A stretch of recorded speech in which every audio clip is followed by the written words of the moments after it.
Amen to that. Good evening, everyone. This is the Dundee Township Trustees regular meeting.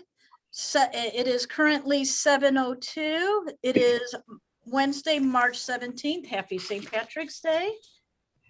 Could I please have a roll call? Yes, physically present, I see Supervisor Glees Correct. and myself. And then remotely, Trustee Schaffer, Here. Trustee Johnson, Here. Trustee Aherns, Here. Trustee Harney.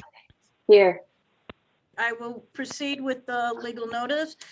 This meeting of the Dundee Township Board of Trustees will be held via video audio conference call in accordance with the Illinois Governor's executive orders and disaster declarations regarding the COVID-19 pandemic. Senate Bill 2135 addresses electronic meetings during time periods when the governor of the state of Illinois has issued a disaster declaration. Pursuant to this law, the Dundee Township Board of Trustees will not be meeting in person at the township building, as the supervisor, Patricia Trish Glees, has determined it is not practical, nor is it prudent because of this disaster declaration related to COVID-19 and the public health concerns affecting the township. Township officials will not be physically present. This meeting will be video recorded and will be made available to the public via the Dundee Township website as provided by law, and all votes will be a roll call. The general public had the opportunity to receive access to the meeting by making, I'm sorry, there's somebody off mute and it's causing the feedback, sorry. The general public had an opportunity to receive access to the meeting by making a request to the township clerk, the supervisor, or by visiting the Dundee Township website. With that, Assessor Bielak, would you mind grabbing the flag? And Trustee Aherns, would you please lead us in the Pledge of Allegiance? I pledge allegiance allegiance To the flag to the flag of the United States of America and to the republic For which it's for which it stands, one nation, Under God, indivisible, with liberty and justice for all. Thank you very much. And with that, we will start with the agenda. I am looking for a motion to approve or amend the agenda as presented. I need a first and a second. So moved. I have Trustee Harney. Do I have a second? I will second Johnson. I have Trustee Johnson. Is there any discussion? Yes, Go ahead, Trustee Aherns. we received one from Bob yesterday or Monday, I guess it was, and we received another one today. Which one we going by? The one this afternoon was just updated for the bills that were added. That's the only change. Okay, we can go by that. I did not copy that. the one Okay. Yeah, so it's just if you have the bills added or the bills payable from this afternoon, you'll have the same bill totals as is on the updated agenda. Okay, thank you. Is there any other discussion? Seeing no other discussion, I will call the roll call. Trustee Aherns, Yes, Trustee Harney, Yes. Trustee Johnson, Yes. Trustee Schaffer, Yes. and Supervisor Glees. That's 5. We shall move on. I am now looking for a motion to dispense with the reading of the minutes from the February 17th, 2020 board meeting of the regular Board of the Trustees regular meeting. We can either amend or approve them as presented. I need a first. So moved. I have Trustee Harney. Do I have a second? second. I have Trustee Aherns. Is there any discussion on the February 17th minutes? Yes. Assessor Bielak, or, oh, okay. Assessor Bielak had his hand up first. Trustee Harney, go ahead. Yes, there needs to be a correction. Under my comments are in the first paragraph. 7th line down. And the third word in from the right, the word reduced changed to increased. And that's basically stating commercial accounts, he anticipates an increased number of commercial appeals. It states reduced. It should be increased number of appeals.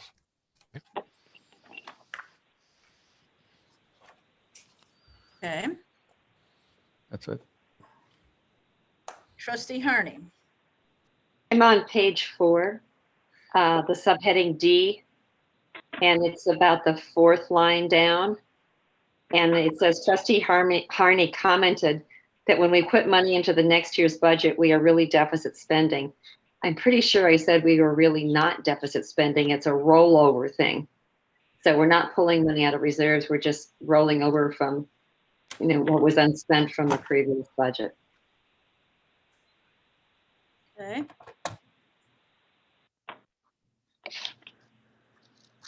Any other changes?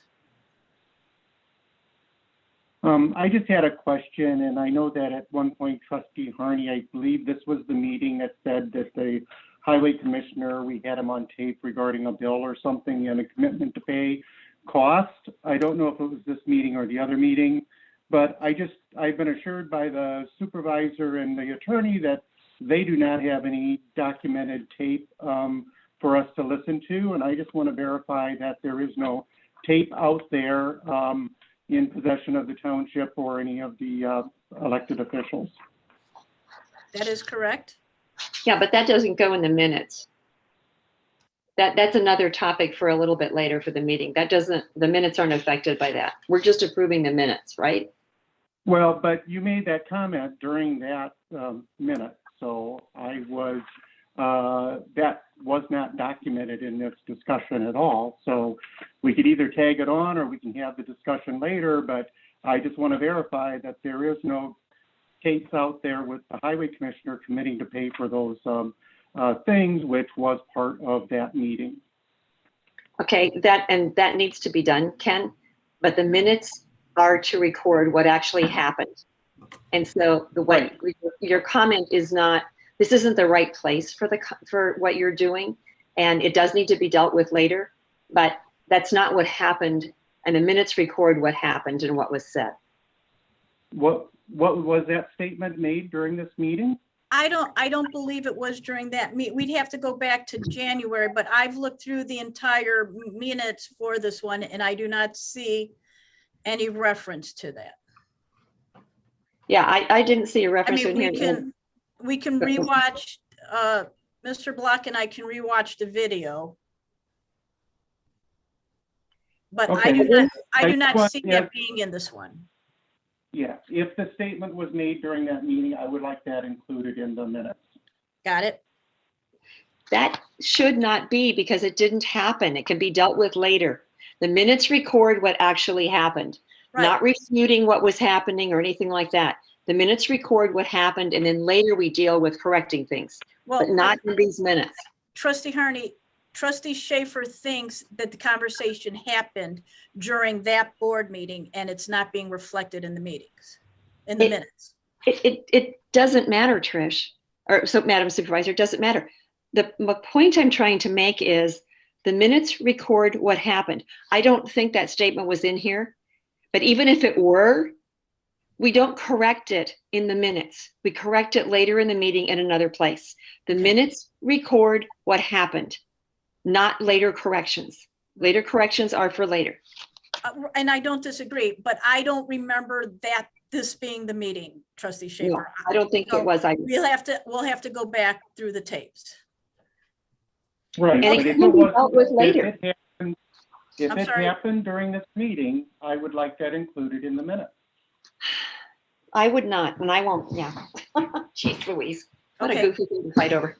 Okay, all right. We will address it. If it was in the meeting minutes, we will bring it up at the next meeting to make an adjustment. But Trustee Schaefer, I don't think this was the meeting it was in. Okay, are there any other changes? Okay, I now have two amendments to these meeting minutes. I'm going to need to have a motion to approve the amendments. So moved. I have Trustee Harney. Do I have a second? I'll second Johnson. Trustee Johnson. All right. Are we okay with doing a single roll call for the amendments and the original minutes? Or single roll call for the minutes as amended? We're all in favor of that? Yes. Okay. Yes. Okay. In order, Trustee Schaefer, Yes. Trustee Johnson, Yes. Trustee Harney, Yes. Trustee Aherns, Yes, you moved on me. Can you say that again? yes. Thank you. And Supervisor Glees is a yes. That is 5. Next set of minutes. I am looking for a motion to dispense with the reading of the minutes from the February 20th, 2020 Board of Trustees special meeting. You can, I'm either looking for an amendment or approving. Can I get a first? So moved. Oh, go ahead, George. You said first, so I said second. I have Trustee Harney, Trustee Johnson. Do we have any amendments or changes to these meeting minutes? These are the February 20 minutes. Yes, I would like, in the bottom of the first page, comment, he believes that we need to manage the budget appropriately. I don't know if that was the exact, but I expect the highway commissioner to manage the budget appropriately. I would need to go back and look at that, but I believe it was the request for the highway commissioner to manage the budget appropriately. Wait, I'm sorry. So we're on the last, So the last the sentence. second to last paragraph says here, he believes that we need to manage the budget appropriately. I believe the comment was made that the highway commissioner or department should manage the budget appropriately. We're on page 1 or page 2? Page 1. Page 1, Second, third line from the bottom. Gotcha. Okay. So So he believes that we he need, is Trustee Schaefer, right? yes, Got it. You want the word that you believe, you said he believes that we need to, you want we to change the highway commissioner. the highway commissioner to manage the budget appropriately. All right, got that one. Any other ones?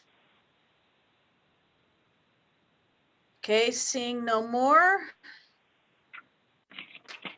I'm closing the discussion. Roll call. Trustee Harney, Yes. Trustee Johnson, Yes.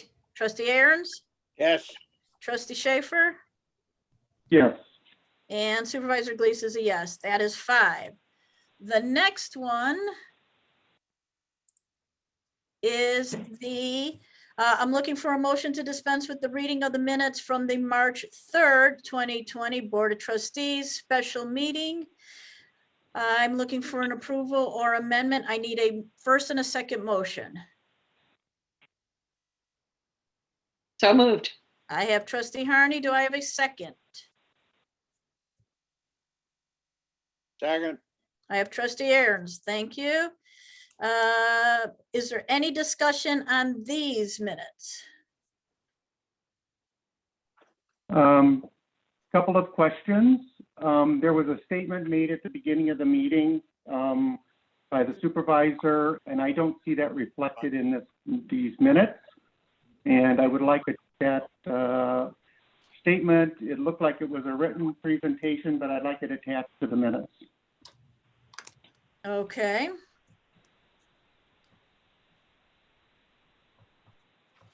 That's first. And then I have another one.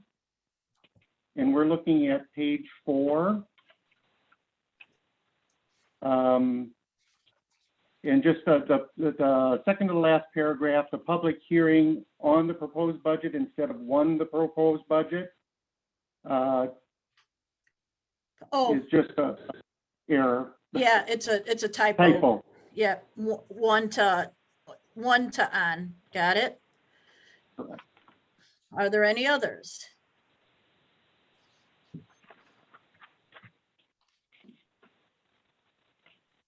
Okay, seeing no others, I'm going to close the discussion. I need a first and a second motion to approve the budget with, or I'm sorry, to approve the minutes with the amendments. Can I have a first and a second? So moved, So Johnson. moved. I have trustee Johnson and trustee Schaffer. We'll approve the minutes as amended, starting with trustee Johnson, Yes. trustee Schaffer. Where did you go, Yes. trustee Schaffer? Ken, can you say something? Thank you. Yes. Okay, trustee Harney, Yes. trustee Aherns, Yes. and Supervisor Glees is a yes. That is 5. That moves on. I am looking now for a motion to approve or amend the treasurer's report through or from February 28th. Yeah, through February 28th and the financial statements through March 16th. I'll need a first and a second, and then I will ask to have a line item pulled. So moved. So moved. I have trustee Harney and trustee Schaffer. And trustee Schaffer, will you please give us our bank account? General Assistance Money Market 8415. Please hold.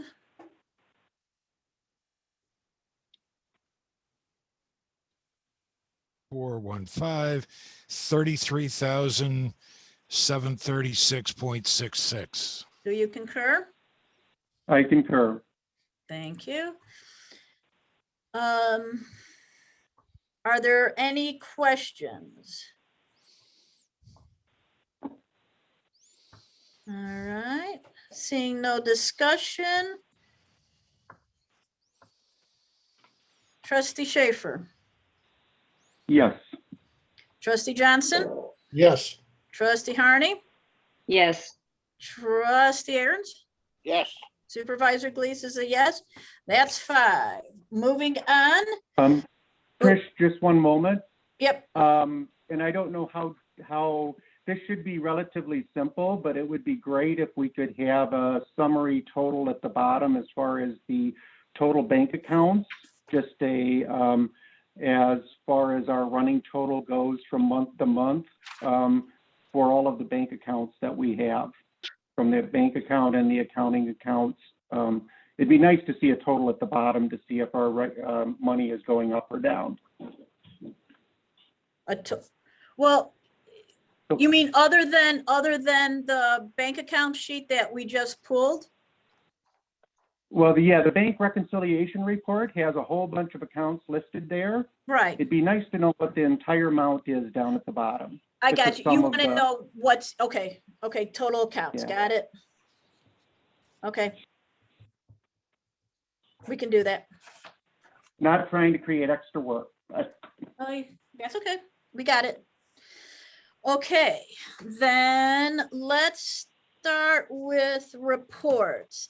Highway Commissioner Sinnett is not here, but he gave me a report and I'll read it for him. He says, I wanted to let you know I'm unable to attend this month's board meeting. Please see the brief summary. And then he asked me to read it. This past month, when it hasn't been snowing, the crew has been repairing snow plows, mailboxes hit by snow plows, and collecting trash in the ditches and down tree branches and other refuse blown down from the high winds. Regular cleanup and maintenance of the garage is done daily. Respectfully, Scott Sinnett. And that's all I have. Assessor Bielak. Yes. Not a lot has changed, other than we did hear from the county. The state was done with their sales ratio report, thus the county could perform theirs. Thus, they gave us a tentative equalization factor for 2021, which is 1.023%. That's quite an acceptable number on our standpoint. That basically means all the properties within the township will increase 2.3% across the board unless changed by my office or myself. That's a good number. Last year it was, I think, 5.3%. The year prior to that was also like another 5%. We adjusted that one down though. So that's a very workable number. We're pleased with that. So I don't anticipate many residential appeals, but commercial wise, we're still getting ready for that. We have not had any inquiries lately, though. I expected some of the tax consultants and property tax attorneys to already be reaching out to us, considering there was no COVID adjustment reductions for 2020. I haven't had any so far this year. That's rather odd. So cross our fingers, maybe that's a good thing. Other than that, we are starting to get out in the field now. Weather's coming and going. Bless you. I think that was a Thank you. sneeze. We're also going to training next week. There's a conference in Bloomington Normal. That should be interesting. And that's about it. We're getting out in the field. The weather's breaking, and we're starting to do ratios on our subdivisions now and making minor adjustments, just accommodating that factor. Any questions? Any questions? I have one question. Trustee Johnson? Mike, I've been assuming that the new incremental tax charge for the 708 mental health will appear on 2020 tax bills payable in 2021. Is that a correct assumption? Yes. We're not looking forward to those phone calls. Yes. Yeah. Any other questions?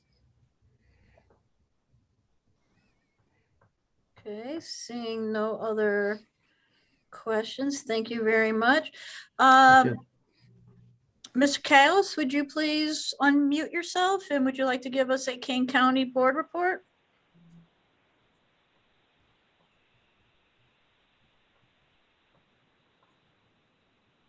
Coming, yes, I'm That's finding it. That's okay. Okay. Well, you're missing my shamrock tie, I want to let you know. I like Oh, Bob's background there, but my shamrock bow tie, I put it on special. But other than that, just a couple of things. The KDOT is working on their 5-year planning and programming for the Transportation Improvement Plan right now. We did pass a resolution to establish June 9th to schedule a hearing on it's called the Impact Fee Review, but it's about the land use planning for the future. So you might want to put that on your calendar, June 9th, look for that. I don't think they're reviewing impact fees per se, but it's more about long-term planning on how they think the traffic will develop as they plan growth in Kane County. This past week, or actually we began it earlier, but we're reviewing, the county is reviewing our decision to not have processing, growing, infusing, and distribution of cannabis in unincorporated areas right now. It went through the Zoning Board of Appeals. There was a hearing earlier this week, and it will go on to the rest of through the rest of the process, and hopefully by the end of the month or early next month, we'll be voting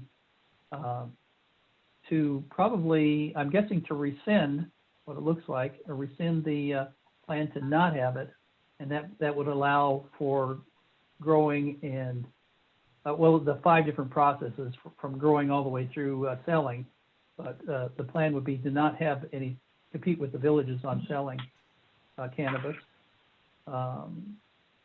And then in the CARES Act money, we still, I mentioned earlier in earlier meetings that we have a $13 million for low income rental assistance. This past week, we passed a resolution where we approved an agreement with the Illinois State Housing Development Authority to implement that. That process should be beginning in April. I think they plan on having 60% of the money distributed by August and the rest of it distributed by the end of the year. Of course, $13 million sounds like a lot of money, but for Kane County, county our size, it'll go somewhere, but it's not going to go all the way to making things right.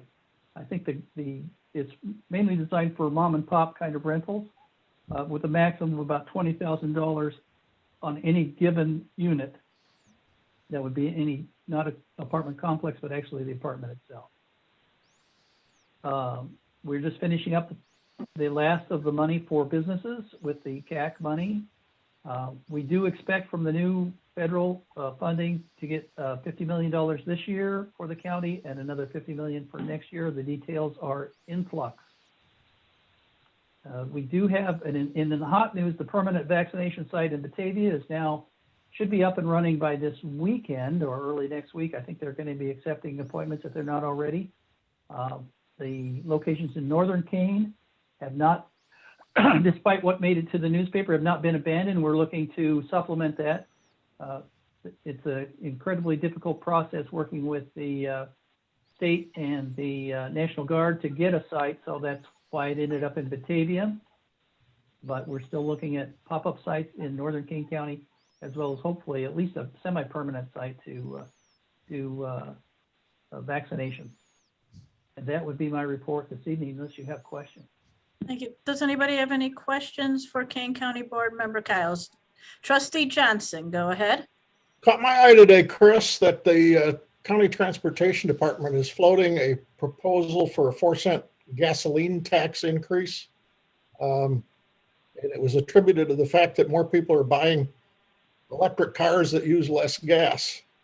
And so they need to raise revenue to support the transportation projects. It seems like a process of diminishing returns. Is consideration given to any other fundraising method? Is more people or the higher we raise the price of gas, the more people are going to buy electric cars to avoid the tax on gas. So seems like it's headed toward zero as far as revenue from tax on cars when we are all driving electrics. Hypothetic. I think you're right on the button. The discussion did come up. Someone brought up that I believe Lake County had added 4 cents to their gasoline tax for the county sales tax, because that has been allowed, but I think we put it up 2 cents some time ago, but we still have an allowable limit. And I think you're right on the button. All the car manufacturers are switching to electric cars. And in order to maintain our infrastructure on roads, we'll have to find other ways to fund it other than the gas tax. I know that the licensing fees have gone up for electric cars, but certainly that wouldn't cover the entire amount. That was the discussion. You're correct. Okay. Any other comments? Okay, seeing none. Thank you, Mr. Kyles. We don't have Kane County. Is there a cemetery board report? No. Is there an office manager report? No. There was an open space report. You all got a copy of it.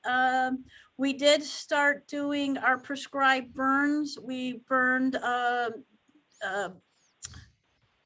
Snuffy's Prairie, and also the Harwell and James portion. And then I have a cool story because I was there at the burning, And there was a red-tailed hawk that swooped right in front of me, grabbed a mole, woodchuck, I'm not exactly sure, it was a little guy, and took it up to the tree and decided to have lunch. But that burn went really well, and the hawks were just literally dive bombing as the fire moved out and there, the black earth was left. They were having a field day eating. We did some burning the infield of Raceway Woods. We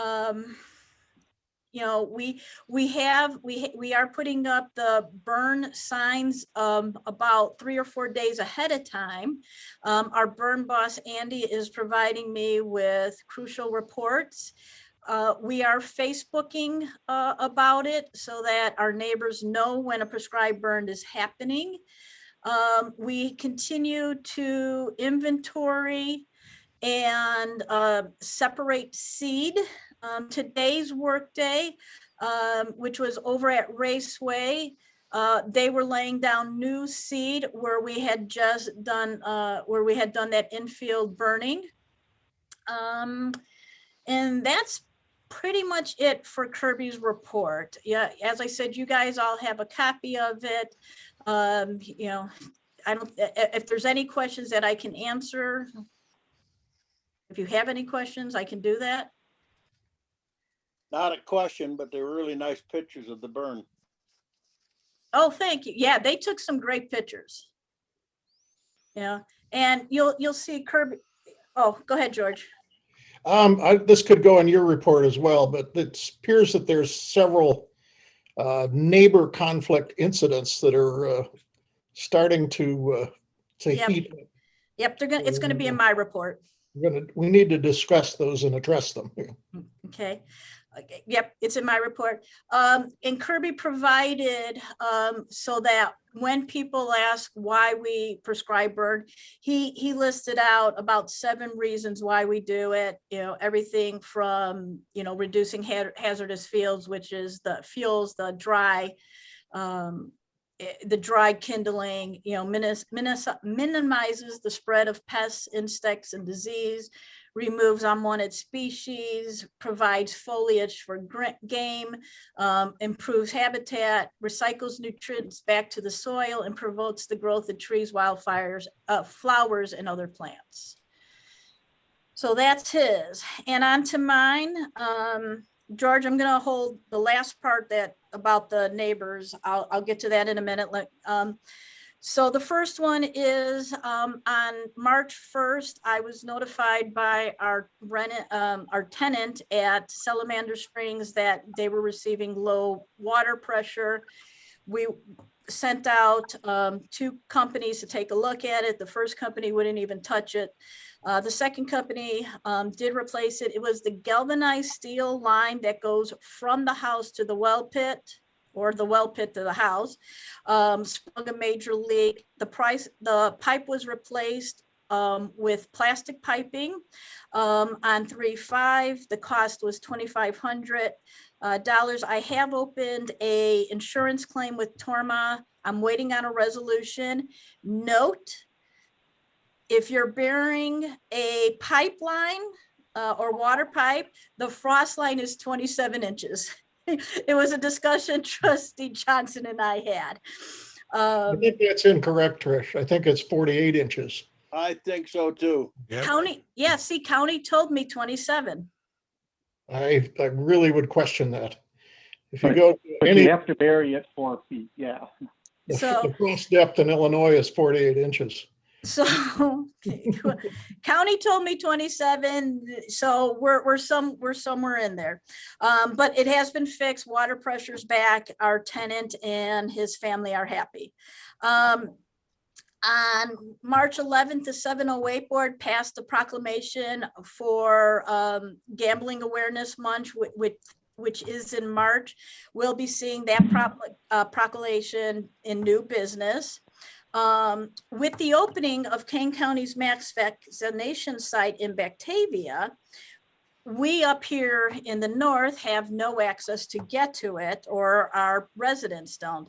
So I have a meeting tomorrow with the Riding Cane Executive Board, to which I am the chairwoman of, and PACE, to see how we're going to get residents in townships such as ours, Rutland, Hampshire, how we're going to get them to Batavia. And this is really important for Dundee Township, because our seniors and our, our members, some of the lower income members have no way to get there. So I will keep you apprised on what our travel situation is going to be for that. Why don't they go locally? I mean, Sherman is offering them. Well, yes and no. And that's what Chris Kyles was talking about. There was originally, the plan was to have a mass vaccination site in Batavia and one in Carpentersville. If you followed the news, the National Guard disregarded the one in Carpentersville for whatever reason. Either it was too costly, or they didn't have enough people to work it, or they didn't have enough staff or medics. So Batavia is the one that got it. I'm not going to get it. Trish, why is that the only source? I mean, I'm all around us. I'm getting local places that are giving the vaccine. That would but be easy. They don't have them. Like we've got seniors on waiting lists for Walgreens, Osco, Myers. They don't have them. There's going to be one. The seniors who got their first shots at the senior center 2 weeks ago, are on the 25th, are getting shots there, but those are second shots. There's not shots at, we're moving out of that 1A, 1B group. And so now it's to get all of the adults vaccinated is where we're going. This Aherns here, I got to agree with Sue. Walgreens, fortunately, I got onto the one in the St. Charles, but Walgreens called me, said they had extra ones the other day, wanted me to know if I want to come in there. There have shots. My doctor, he called me, wanted me to come there. There was one other one, I can't think of where it was at, but I've had 3 of them since I got on to Myers in St. Charles. They want me to come for shots, and I've already got on. Right, but you all, no offense, you all are part of that 1B category. You're over the age of 65. This mass vaccination site in Batavia, and Chris can jump in, is for those under 65, the rest of the population. I think, the vaccine, I guess the part that I'm a little bit hesitant here about is, this is not the job of Riding Cane to get people down to Batavia. I just don't think we can do that. Well, that is going to be hugely expensive. Right, Trustee Harney, you are correct. That's why the executives are sitting. The executive board has already stated none of us can take on the cost of it. We're trying to work with PACE for them to take the cost. Why don't we do pop-up clinics? I mean, there's got to be a better way. So Chris Kyles, why don't we have pop-up clinics? Why is Dundee Township once again not recognized as being part of Kane County? Well, no, that's. No, I don't know. I know that's exactly. I know that's tongue in cheek. Might be a little harsh. There have been a number of pop-ups already. There was one in Carpentersville about 3 weeks ago, and of course I'm not on the committee, and I hear it all the time. But there have been more pop-ups than that here in Carpentersville's had some at their shop, at least 1 or 2 of them. They're very quick, and they usually they cater to the underserved community typically. One of them was state-run, and that's I think to your question, Sue, is it's not just the Kane County Health Department that's getting the vaccine. everybody, I went to Jewel Osco at, in Elgin to get mine, but we just happened to log on at the right time and get into those. So there, Walgreens does have them, but it's the disbursement of the vaccine has been spotty. But there's a number of sources that are having that do have them and will be having them as it comes in. But there just haven't been enough vaccine doses been supplied up to this point to cover everybody. I think the president has said he's going to have May 1st as where they're going to open it up to everybody, hopefully. I guess that's my point. This is coming very quickly. And the problem is the lack of actual vaccine doses. And so I really am a little wary, I guess is the best way to put it, of a massive effort on our part to either get pays to pay to transport people all the way to Batavia. I think that is an expense that is, I mean, that's when we're essentially, they're going to have to wait a week or two longer after a year. I don't see a problem with waiting a few weeks longer. I really don't. And I think we need to kind of balance the horrendous cost, because when this comes out of the PACE budget or out of our budgets, it means later on other people don't get served. Mm-hmm. And so, you know, there's a limit to what we can manage. And when we're saying to people, okay, you might have to wait a few weeks longer after you've waited a year, unless somebody is enormously vulnerable, and I don't think that's the group we're talking about here, it doesn't seem to be such a huge sacrifice to wait until enough doses do come in, because the doses are being, you know, distributed I think as quickly as can reasonably be expected. And so probably at the end of the month, there's going to be a lot more around here. And then it seems like we won't have this problem, or it won't be nearly as severe as it is now. And we won't need to transport people from here to Batavia. Well, I mean, that's like an hour each way. Right. Well, yeah, in several buses. So I'll keep you apprised of how the meeting goes tomorrow. This was a meeting requested by PACE, and as I said, the Riding King Executive Board, you know, will be there. So I'll let you know what happens.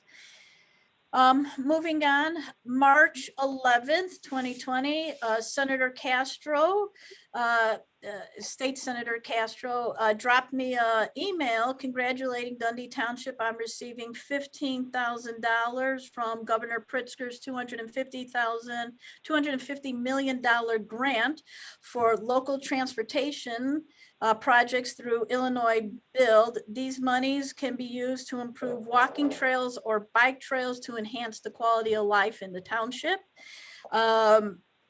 That is all I know about it right now. It was, you know, this is a grant that's been going back and forth. So that's another grant that we could be using to fix trails in several locations. And then my final comment of my report is that April 13th, 2020 is the natural date for the annual town meeting. As of right now, Governor Pritzker's executive order from 2020 on the dismissal of the annual town meeting is still enforced. Later in the new business, we will review the agenda so that we can approve it and publish it in the paper. But signs look to show that the meeting will either be canceled or rescheduled for later in the year, as I work closely with the governor's office and our attorneys. Any other questions? Okay, so then the rest of my report as George Johnson. We've got a couple neighbors who are not happy with the fact that they live next door to open space. The first one was an incident today, which I shared with you.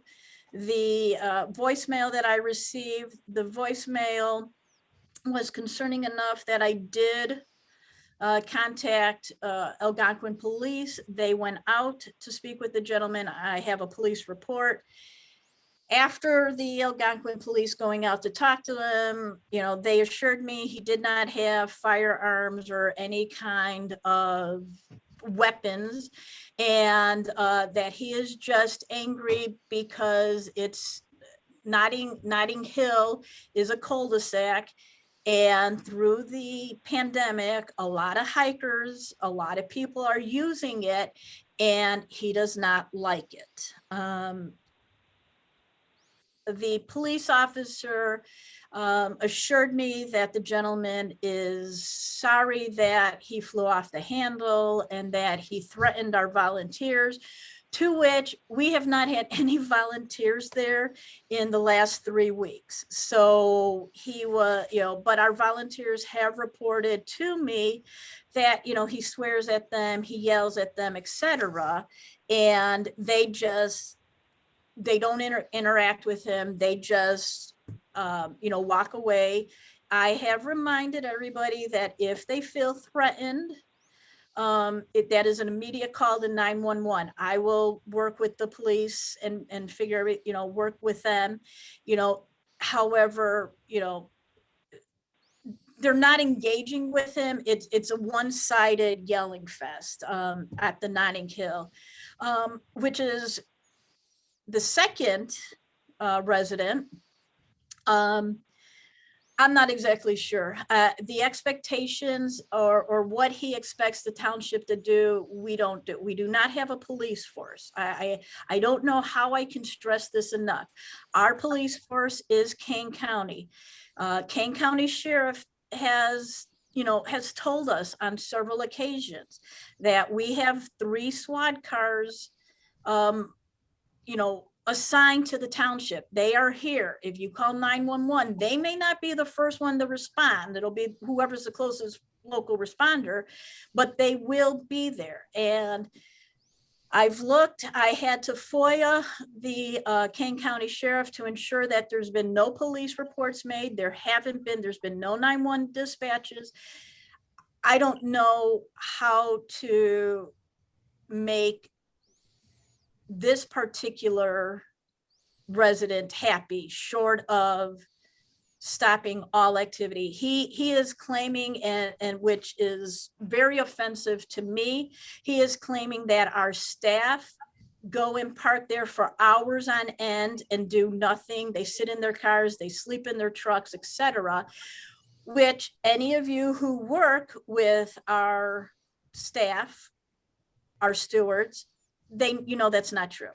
I've gone there now on several occasions. The garbage can had 3 pieces of garbage in it. It looks like the doggy doo-doo bags are being used. I can only enforce dogs on leashes when I see a person with their dog off a leash. We've got signs up. We're using social media. If you have any suggestions on how to, we're meeting all the expectations. Nothing has changed in the last 24 months or even 18 months, other than the fact that we've had a pandemic and people are using all of the open spaces, which is apparently upsetting certain residents. Does that answer your question, Trustee Johnson? Not quite. No, I think we need to deal with these as 2 different situations. Okay. One of them, the one on Notting Hill, appears to be, I hate to use the word deranged person, but this is very life-threatening. Yep. And I think that we need to take it a step farther in making I spoke to Steve Keebler today, and this is not the first time. He's been threatened several times by this same individual. I think there's something happening today. Hey, George, you just cut out. Hold on 1 minute. Trustee Johnson, we can't hear you. You just froze and you just cut out. Hold on.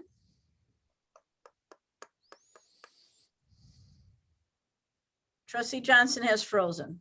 Oh, you're back, Trustee Johnson. Nope, I can't hear you.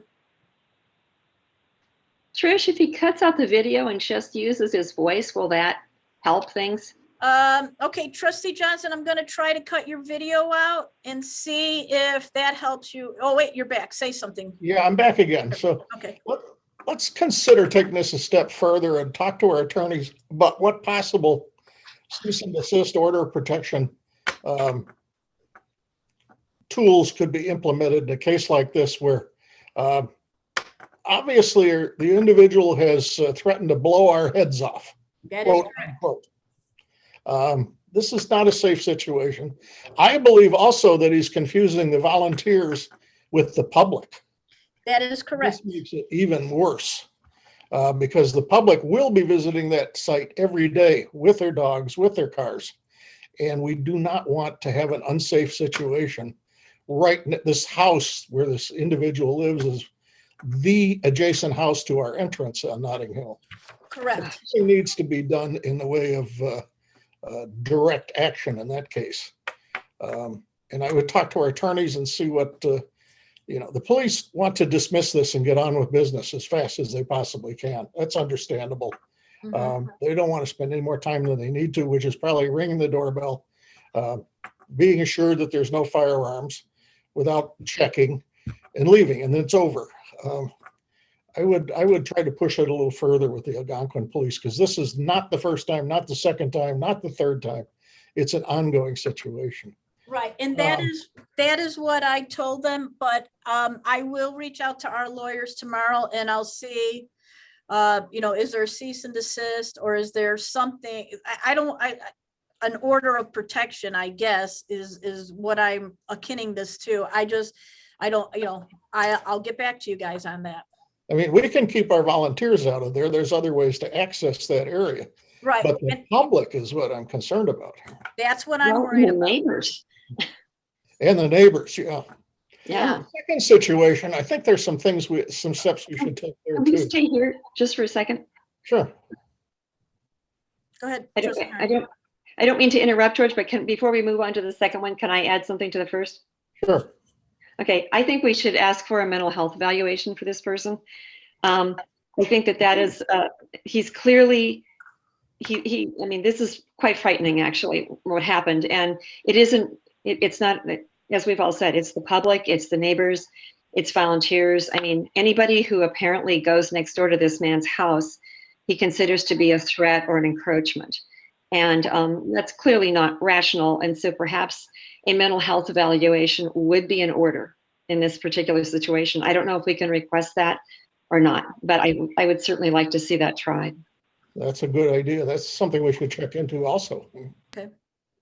All right. Okay, That'll be several questions I've got them documented for our lawyers tomorrow. I just wanted you guys to all be aware of how, I mean, this went down very quickly. It was enough of a concerning issue that, I had the police, I called the police. I wanted the police report. I did send out an email to all of the stewards, telling them for right now, we have no planned work days or work being done in that Notting Hill area. Just to kind of, let's give it a cooling off period. Let's figure this out. One of the things, is that, and the police, explained to me, I mean, that is a public road. Anybody can park on that public road. You just can't block his driveway. You could park in front of your house, his house. However, that, George, is some of the other incidents where he starts yelling and swearing at people is when you park in front of his house. It's a cul-de-sac. It's, anybody who tries to park in a round circle, you can't get your car completely up against the curb. It does get, it does have some issue. Mr. Kyles has asked, does anyone have video of the encounters? Negative. I just had I get several voicemails where he yells at me. This was the first time where he threatened to literally blow our heads off. So, all right, I'll take that up with the lawyers. I'll keep you guys apprised via email as this proceeds. Our second person, Salamander Springs. Trustee Johnson, do you have a suggestion for me? Well, several. Yeah, you and I spoke on this earlier when you were in the process of composing a communication to. Yes. Now I've forgotten the names. Anyway. We'll just refer to it, the residents who live at Salamander Residents on Springs. I think there are several things several steps that could be taken here that are not high cost. I suspect that there is some legitimacy in what they say and some confusion over township issues and non-township issues. Mhm. And I think that further communication with these people is in order so we don't keep getting these letters from them. We'll never probably satisfy all their requirements, but could we work more closely with them? Sure. And offer to do some things, and I'm going off the top of my head here, could we put a gate in there that closes at dusk?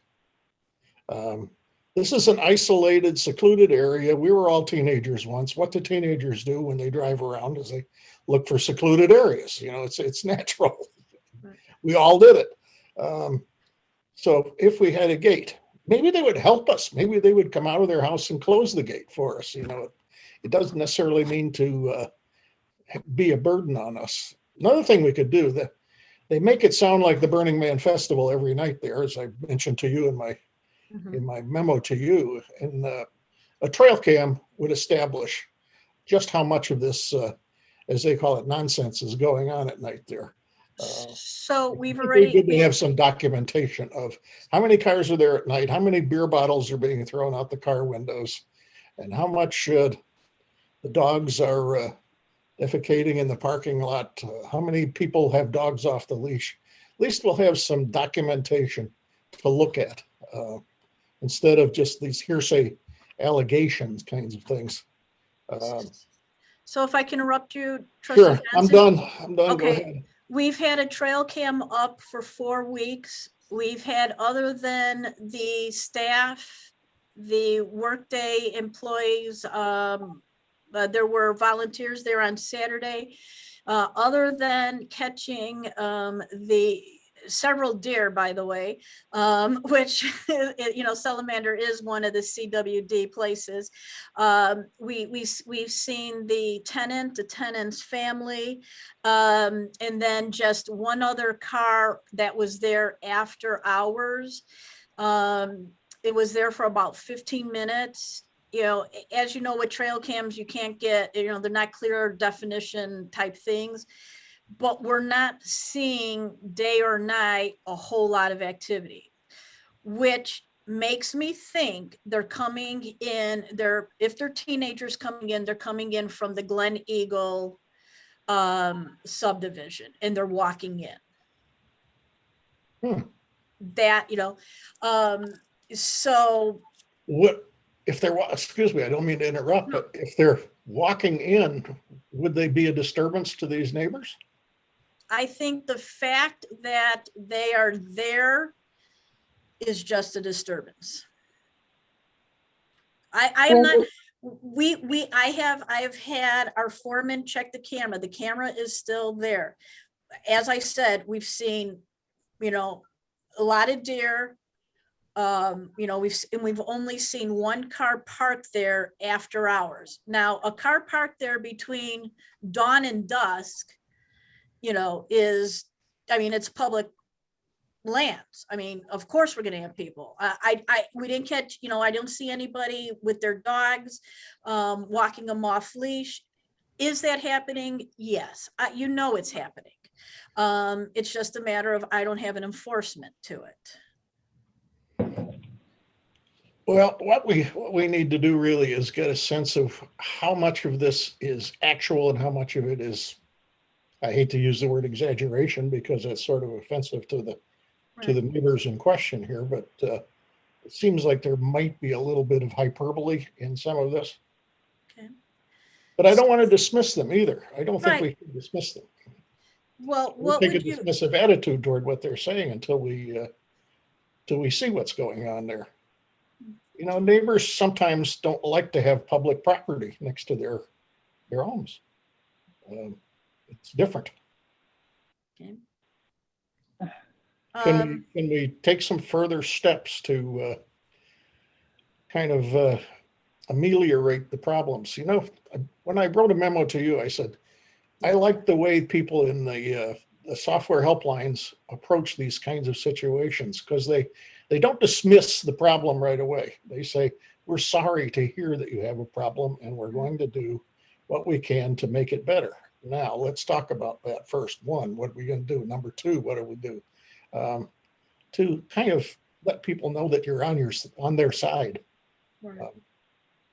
So I think further action on our part is warranted here to, kind of cross the line and come toward them and say, here's what we see going on here based on our documentation. Is this the same as your experience? If so, why do you see so many more cars in the parking lot at night than we do here? That sort of thing. Mhm. Sue, you have any thoughts on that? I think if we can make some gestures, but reading the comments that I read in the emails, the back and forth between these neighbors and between the supervisor, what I'm hearing that they want is they want a stop to people. They don't want people parking up there at all, apparently. And the accusation is, as you've discussed, is that there are teenagers there who are carrying on, they're drinking and smoking or whatever they're doing when they're teenagers.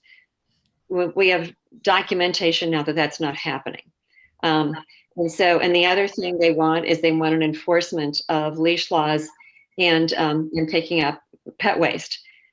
That's not something we can do. And then the other complaint that I heard that was, really incensed was the drag racing up and down the street and police enforcement. And none of those things, I don't see how we meet them on any of those things. The enforcement issues are statutory for us. We do not enforce anything. We call the Kane County Sheriff's Department, and Trish, I think you maybe misspoke a little earlier. There are 3 squad cars in the entire north end of Kane County, not in Dundee Township. Right, I'm sorry, in the northern part. I'm very sorry, yes. Yeah, just misspoke. But, there is immediate reaction. Like if there's a murder going on, that the closest first responder will respond to that when calling 911. But I'm hearing, again, complaints that they've called the sheriff's department, nothing's happened, they don't come. And yet when we check, there's no recorded calls.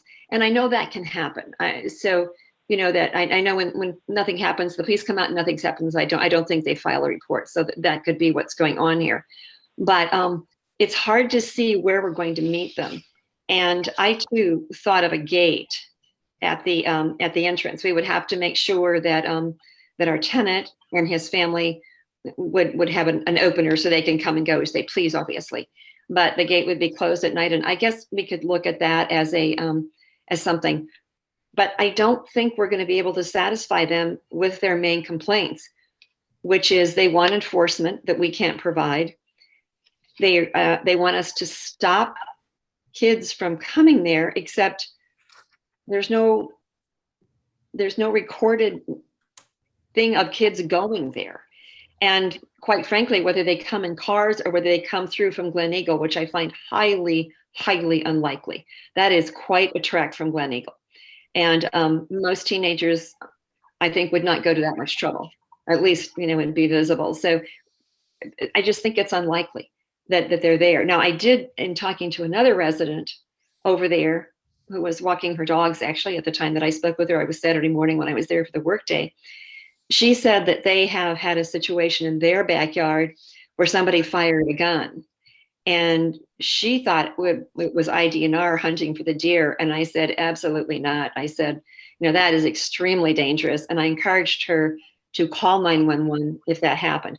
They actually saw the fire, they were out in their backyard in the evening at dusk and heard something, and then a gun fired.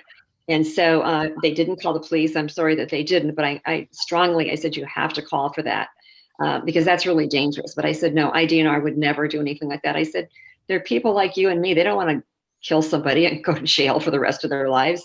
They're calm people and they understand the importance of being safe. So, those things do happen. But again, I'm sorry, I'm rambling on here, I guess, way too much. Back to the point of this particular neighbor, the complaints that I've read, from what I can see, are complaints that we cannot resolve.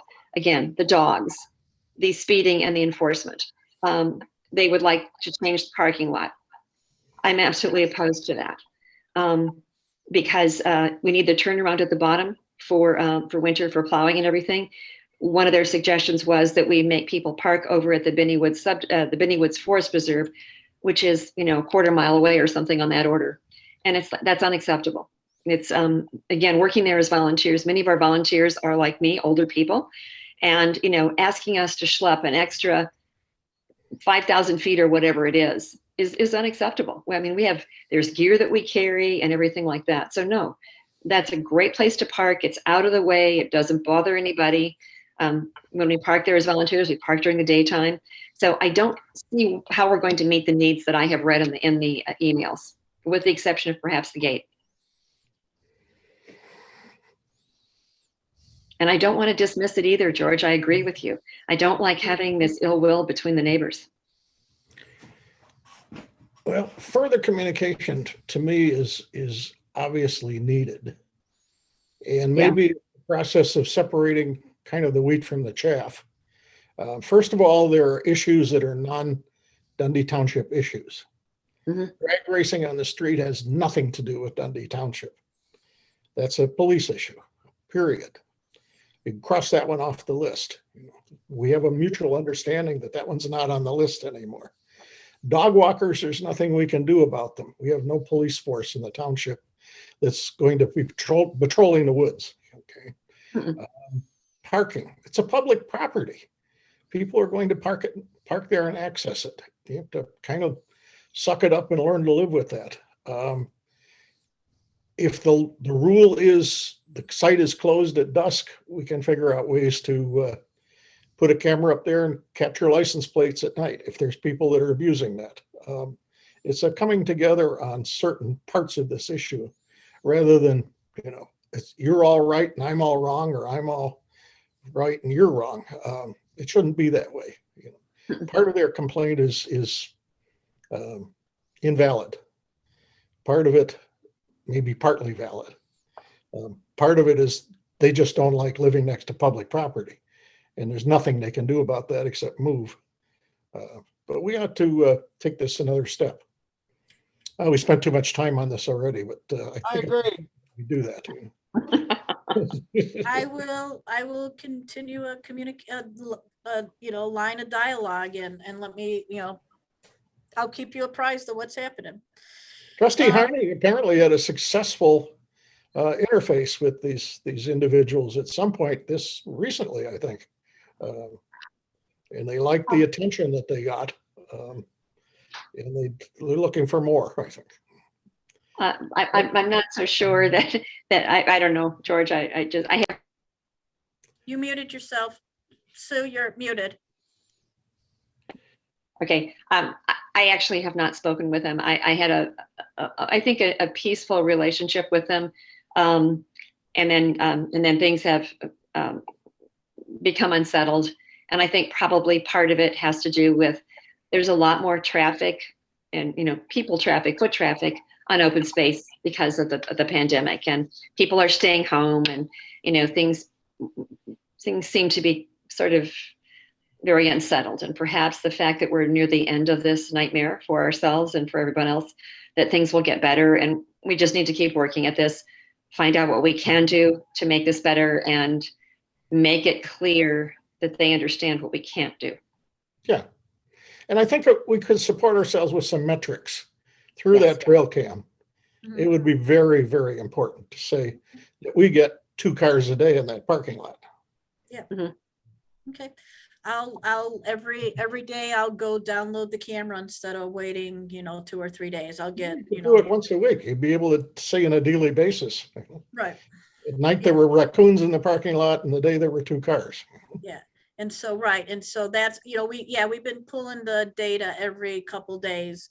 I'll make sure I'll keep key metrics on that and report back to you guys. Okay. And report to the neighbors too. Yeah, right. We'll all be on the communication. Definitely. Okay. Thank you. There's no other report. Oh, trustees, do you have a report? I do. Trustee Trustee for Aherns. approximately 4 years, and you still don't spell my name right. What did I do wrong? How did I spell? how did I spell it wrong? Oh, I see what I did. My fault. Okay, for the record, spell it for me. Ahrens. There you go. Sorry about that. It's a split of the name. Sorry. I guess I'll chalk it up to dyslexia. No big deal. We ain't gonna talk about it. All right. Any other trustee reports? Okay, I am going to open up to public comments or questions.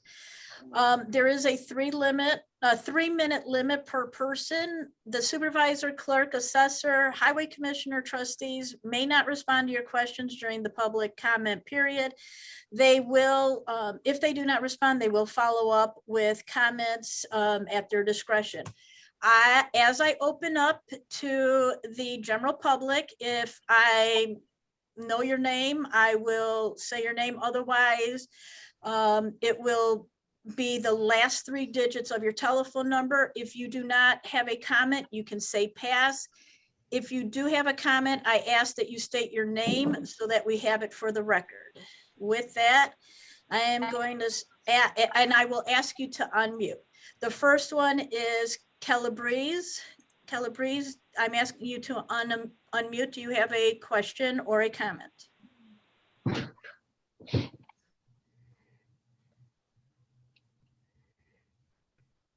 Okay, seeing none. I am going to 781. I'm asking you to unmute. Do you have a question? No, this is Dave Schultz. I have no comment. Oh, okay, Dave, thank you. 711. Mr. Kemp, do you have a comment for us?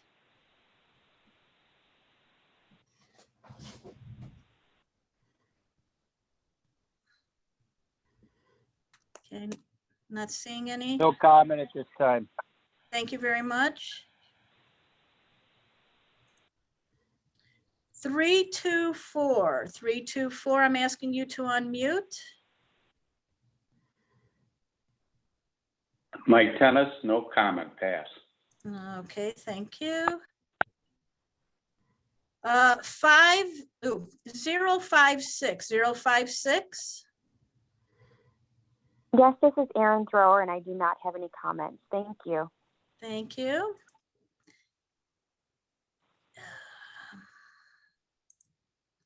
And the last one, nope, not the last one. 830. 830, do you have a comment?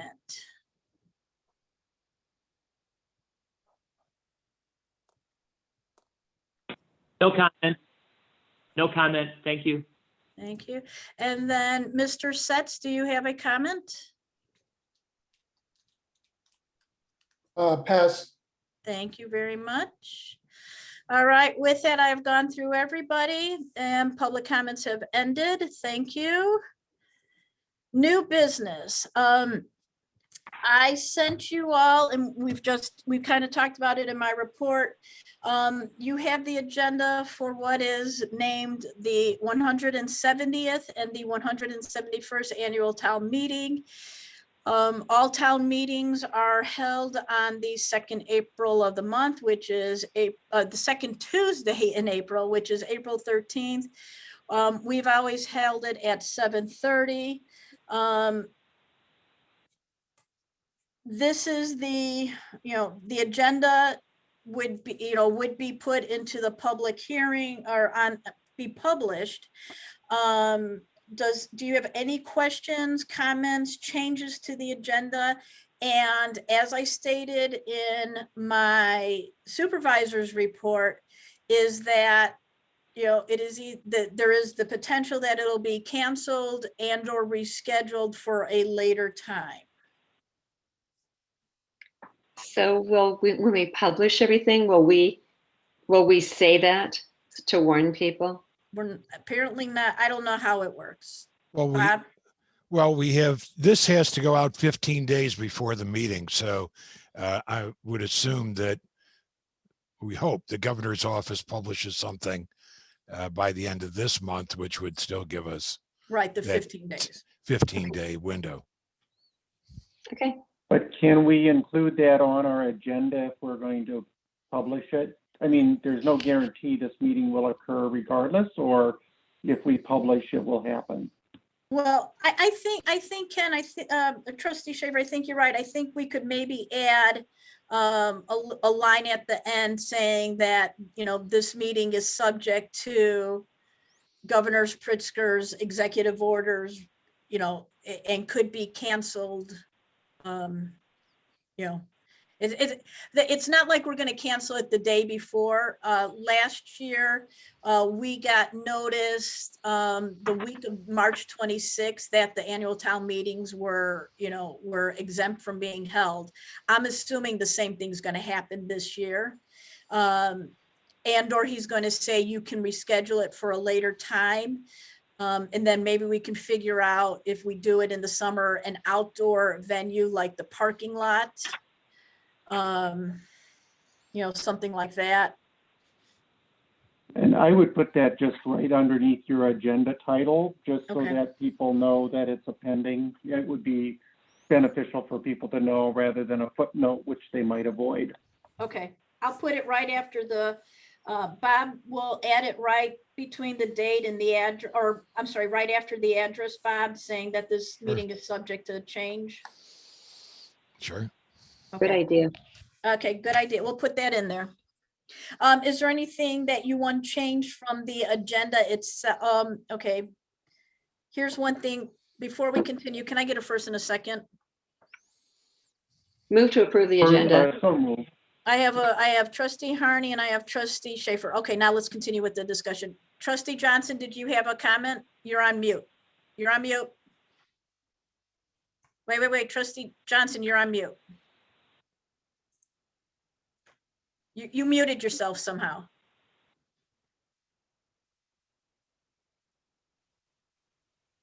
I'm going to ask you to unmute, and that should give you a little button. Did at the that bottom. work? There you go. You're Huh. back. Don't know why that was muted. Are you looking for comments on the content of the meeting as well Yes. as the agenda? Yes, contents on the agenda. Yeah. Okay, without sounding critical, and don't take this personally, I would suggest a lot less content on the prom dresses and purses as in the past. Yes. Well, there's And- not going to be. Wait, let me finish, Chris. Oh, go ahead. Yeah. More Trustee Johnson just froze again. And Trustee Johnson's got, what you see here. those are Yeah, there very you go. informative. Can you hear me? We can hear you now. Okay. Did you get the part about the pie charts? Oh, you want the pie charts in there? Oh, yeah, I think that should be the substance of the financial presentation, is from a taxpayer perspective, where does my money go in the Okay. social services, yada, yada. And also one other pie chart, and we probably don't have this one updated at this time, which is where does the township tax burden fit in a pie chart with all the other tax burdens on your property tax bill? In other words, 66% of it is the District 300, and 30% of it is the Park District and the library tax. And the point would be to illustrate that the township section of the tax bill is the smallest of all of those, the tiniest slice of the pie. I think those would be good visuals to build a presentation around. Okay. That's it. Okay. All right, we can, well, those won't be technically added items, but that's how we'll set the financial. I'll put that into the financial statements, Trustee. Sure, that's where it belongs. Yeah, okay. All right, any other things that need to be added? I don't know about adding, but I would like to add into a little, maybe follow up with what George was saying. We need to limit the time that we do this. People are tired at night, and they want to get in and they want to get out. And so if we could, make the reports, limit the reports so they're 5 minutes long or something on that order, if possible, and maybe 10 minutes for the finance. I mean, I'm not suggesting that reports, I think the gist has to be, portrayed and everything, and the important things have to be covered in the reports. But I think in terms of time limits, we were losing people in past meetings, and let's be aware of that and be respectful of everyone's time.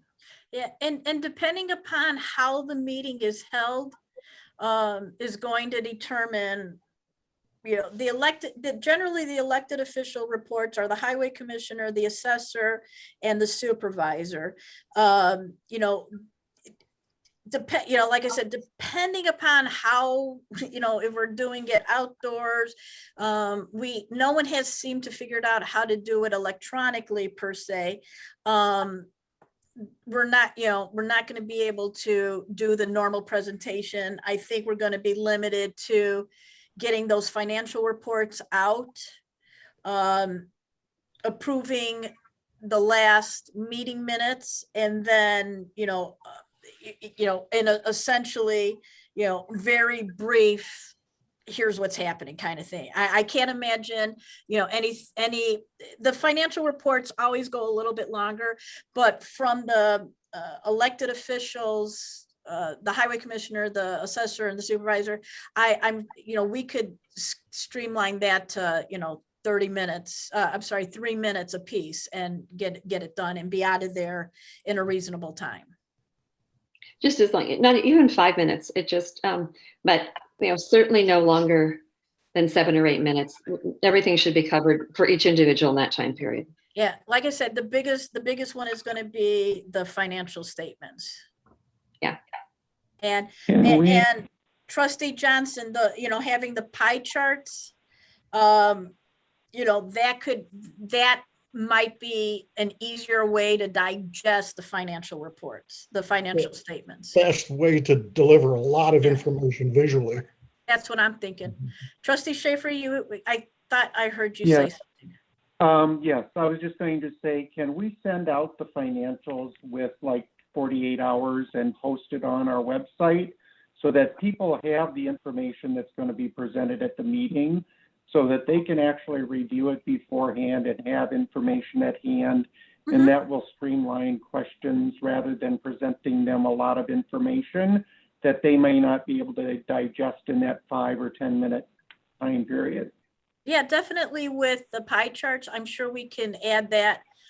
We can, we'll on the website, we can definitely add that out. I don't see a problem. The financial statements, is already public, because it's the last year's financial statement. But those pie charts and everything, we can definitely work on those and get them out. Yes. I don't see why we wouldn't be able to add that to the actual meeting and tell people add ahead of time. Yeah, and I think the equipment list for the road district, the equipment list for the township, those sorts of things that are just attachments that are necessary. Right. But if people can view those online before the meeting, it will make things go much more smoothly, I believe. Yep, I agree. That works out. Okay. Okay, anything else? And just a comment, if that formal meeting doesn't happen, can that information be compiled and posted anyway? Like, we were going to have a meeting, but we aren't having a meeting. Here's information, and you may attend one of our future meetings for the township. I will have to talk to our lawyers, because the one thing that the electors are supposed to do is after the presentation of the supervisor's annual financial statements, they have to vote to approve them. And I have to have clarification that those can be published in a draft, because they would be draft at that point until they're approved. I just got to get understanding that, can we put the word draft on there, I guess. Okay. Yeah, so let me follow up with that. Okay, I agree. Okay. Is there any other discussion? I didn't hear from you, Trustee Aherns. Do you have any comments? Nothing. Okay, all right, then, other than the content, which is what Trustee Johnson, Trustee Schaefer, and Trustee Harney talked about, the body of, or the agenda has not changed, or there is no changes to it. So I am going to call the roll call. Trustee Johnson, Aye. Trustee Aherns, Aye. Trustee Schaefer, Aye. Trustee Harney, Aye. Supervisor Glees. That's 5 of us. Thank you, and that moves on. The second thing, or our second motion is to review, discuss resolution 2021-001. March is National Gambling Awareness Month. May I have a first and a second? Could I offer a comment before we do that? Okay. I would much rather have a declaration for Dundee Township rather than Elgin Township. If you look at the last paragraph. Dang it. I thought I corrected that. Although I'm sure Elgin Township would be honored for us to declare a resolution. The one in the packet did have that corrected. If you sent that out Yeah, earlier, I sent it out earlier. The one in the actual. the one in the actual packet is correct. Yeah. Okay. Good, because I thought I had corrected that. All right. So a first and a second. First. Okay. I got Trustee Harney, Trustee Johnson, Trustee Harney. All right. With that, I'm going to read the resolution, the proclamation, and then we will, if there's no discussion, we'll go right to voting on it. Declaring March 2021 Problem Gambling Awareness Month in Dundee Township. Whereas Dundee Township Board of Trustees do hereby find as the following.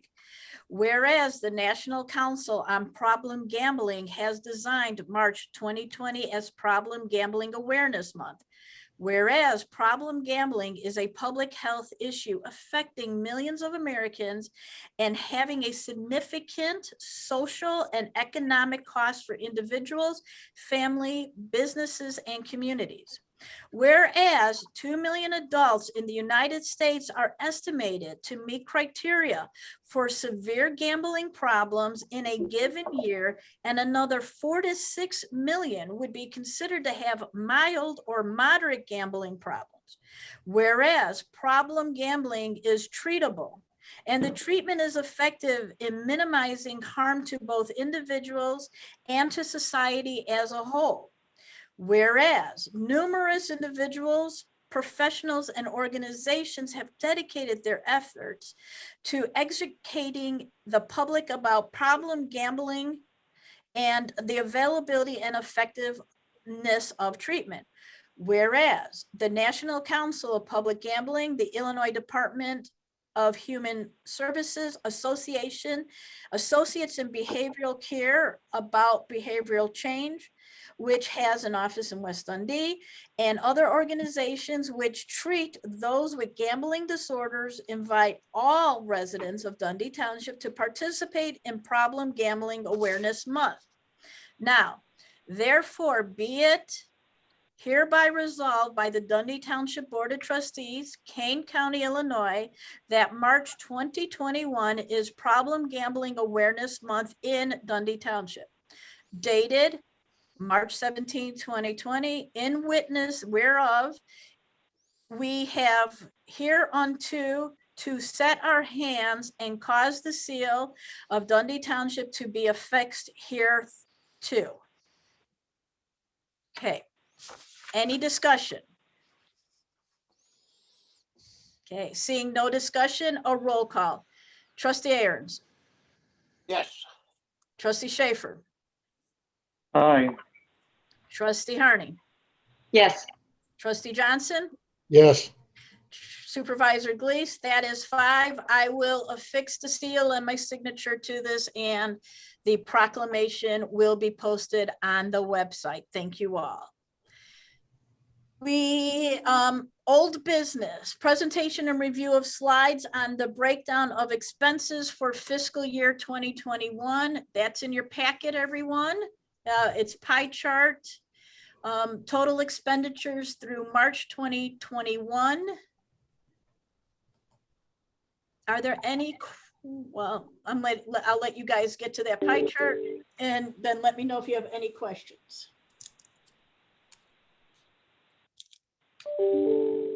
Or comments. And hopefully we're not changing it again.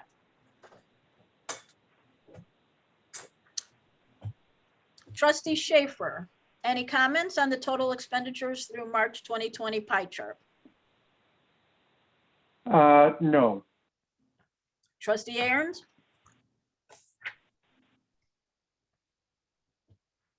No. Trustee Harney? No. Trustee Johnson? No questions. Okay, let's move on to the pie chart, which is known actual personnel expense by department through March 16th of 2021. Reverse order. Trustee Johnson? No questions. Trustee Harney? No questions. Trustee Schaffer?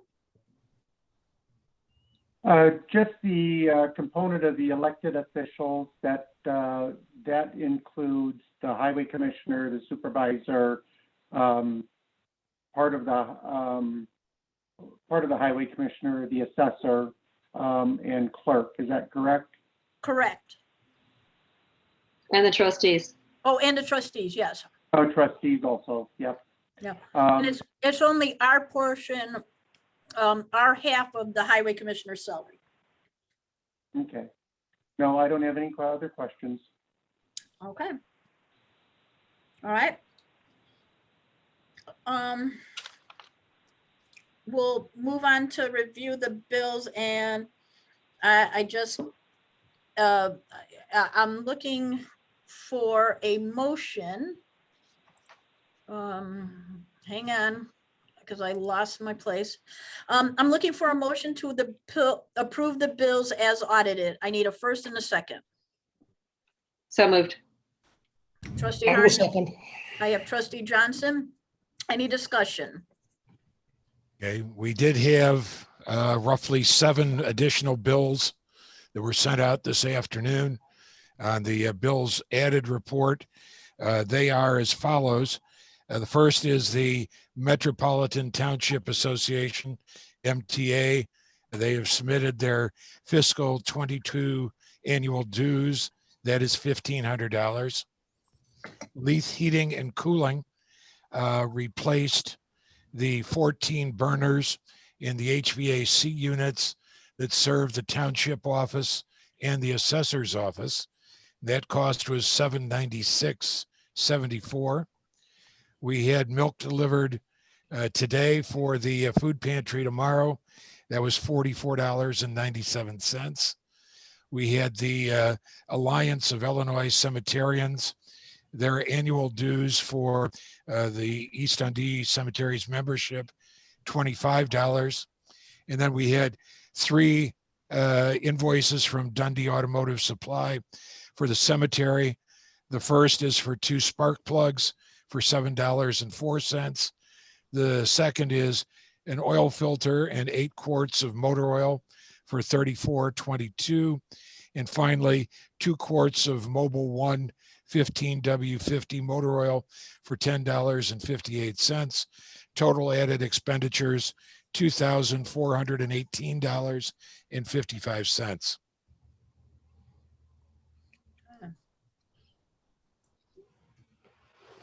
Any questions? Yes, one question, a couple questions. Sure. This is just a question here. What are they building with 10 sheets of plywood at the cemetery? Okay. Very good question.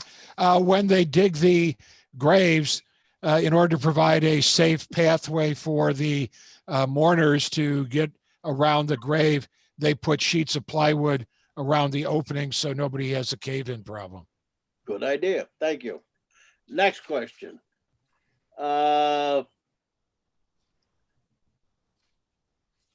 Cargill de-icing technology, that salt is awful expensive, 720 pounds of salt for $9,000. Let's see, let me get What over page there. was that on? I think Page that seven. was 200, I think it was over 200,000. Yeah, that's 204,720 pounds. Oh, I thought that 204 was part of the number. Nope, that should all be together. The computer, I guess, added a space there. It's actually 204,720 pounds. That makes me feel better. Okay. That's all. Any other questions? Is,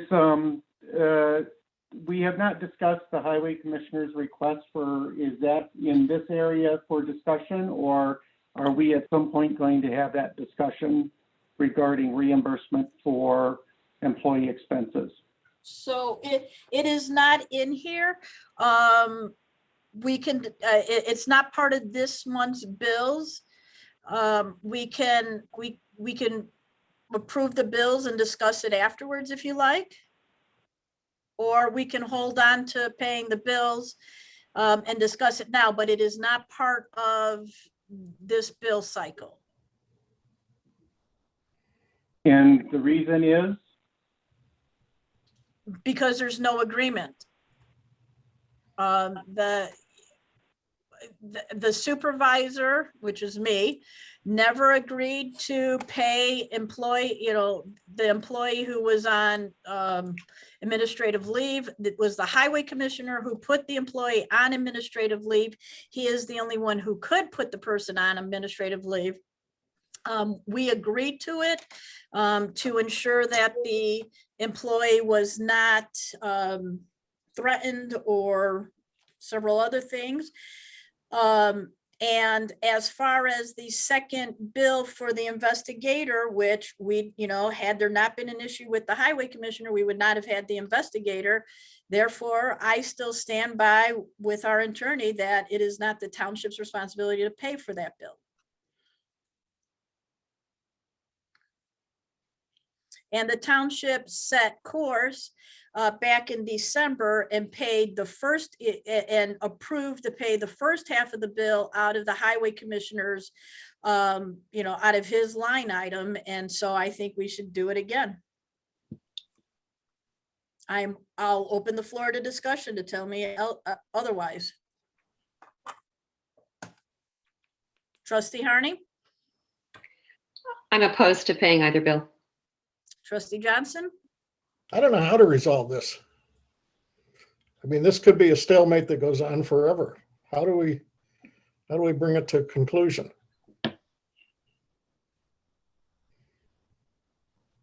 We need more information. We need to have, I was under the impression that there were, Ken alluded to this earlier. I was under the impression there were actual phone tapes of Scott agreeing to the administrative leave. If there is no proof, then I guess we have a discussion.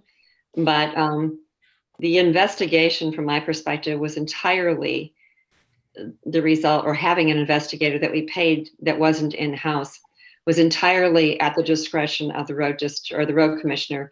And I am opposed to paying any part of it. And we can, I do have Carrie Lynn Kafer on standby if you want me to bring her in. However, that conversation happened between the township attorney, who at the time was representing both the highway commissioner and the supervisor in the township. And that's when the agreement was made. So, I mean, she was on the call. Is it considered a gentleman's agreement that, he was going to, he put the person on administrative leave? That's what our attorney, has stated, but I can bring her online if you want. I do agree with, paying neither bill is the responsibility of the township. We did not cause the problem. We did not have the issue. It was clearly the highway commissioner's employee. Unfortunately, the highway commissioner is not here, so he cannot speak for himself. And I know we are sort of in that tenuous area because some of this was executive minute areas of concern, but I believe that we were involved in the investigator issue. And as far as I'm concerned, it should be split between the two parties. And we have too many attorneys involved in this whole situation. Okay. Trustee Aherns? I don't know. I'm kind of leaning towards what Ken just said. The fact is, I think I remember Terry Lynn, is that her name? Yes. Saying we needed a negotiator to negotiate that stuff. Well, not a negotiator. We needed an investigator. Investigator, yes. So. Right, because the original agreement which was made with the attorney present or the attorney on the phone was between the highway commissioner and me as supervisor, that we were going to do the investigation in-house. We started the investigation, and after speaking to only one highway commission, road and bridge employee, the highway commissioner stopped the investigation and, quote unquote, I guess, fired the township attorney, which is his right, and got his own attorney. And that's where it ended for the township.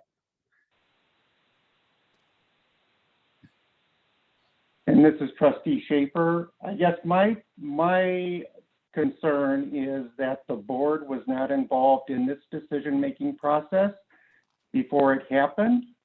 And I get emails regarding half-inch snow on a pavement in front of a guy's house 30 minutes after that's done.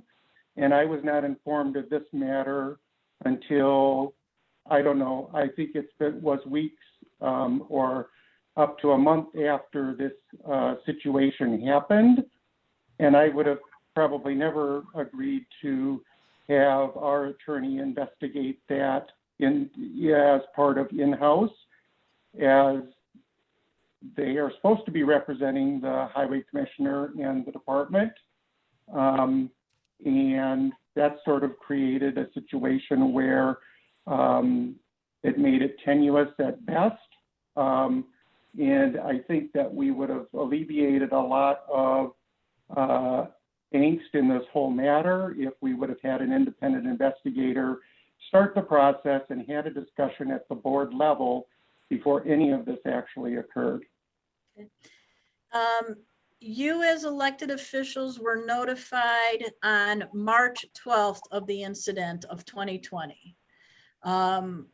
I do have several of you who never read the email. I am not going to point out which one of you it is, or did not read the email at that time. But that is when I presented that we had a employee who came to me, as is his right, part of the handbook. He went to an elected official to say there was an issue. And I told you all that. I think at this point it's water under the bridge since the employee is no longer with us. But the determination of who pays for what falls back onto the township, which is the governing body, and the road and bridge, which is the taxing body, are two different bodies. We did not cause the problem. We did not cause the whistleblower to come forward. Therefore, I do not believe the township should be absorbing any of these costs whatsoever. We can, push this down to the next meeting. If you guys want more information, but I'm not exactly sure what more information you would like.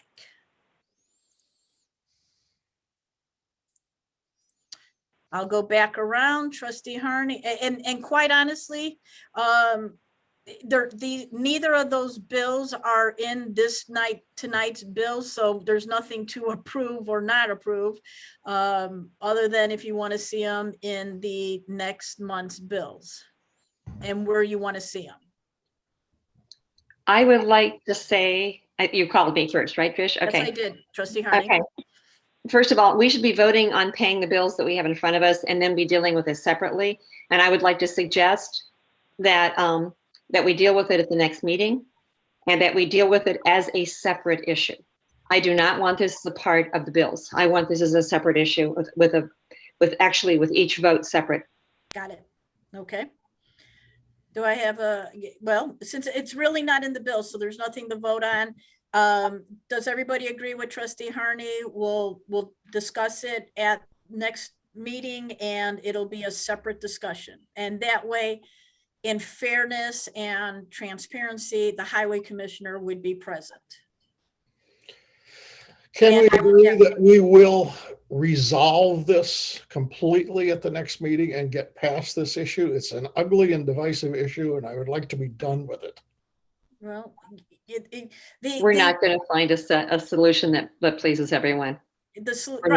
Right. It's either going to be, it's either that the costs come out of the highway commissioner's budget or the costs come out of the township budget. Those are the two resolutions, you know, and so it's going to go one way or the other, or a split between them. But and the other issue is that have we actually concluded the whistleblower complaint situation, or is that still out pending? No. Because we've never actually resolved that at a township level, I don't believe. The whistleblower provided his report to the highway commissioner. We were not given that report. I can ask Carrie Lynn if we can get a copy of that report. Yes, I'm in agreement with George Johnson that I would like this resolved and concluded and not have it sort of hang out there. Sure. Okay. I'll ask Carrie Lynn for the report. I'll give you guys all a copy of it. And just to remind everybody, because it is a whistleblower report, it is not public. Okay. All right. So the bills in front of you, I am going to call, is there any more discussion in the bills that are sitting in front of you? No, for me. Okay. Roll call. Trustee Harney. Yes. Trustee Johnson. Yes. Trustee Aherns. Yes. Trustee Schaffer. Yes. Supervisor Glees is a yes. That is 5.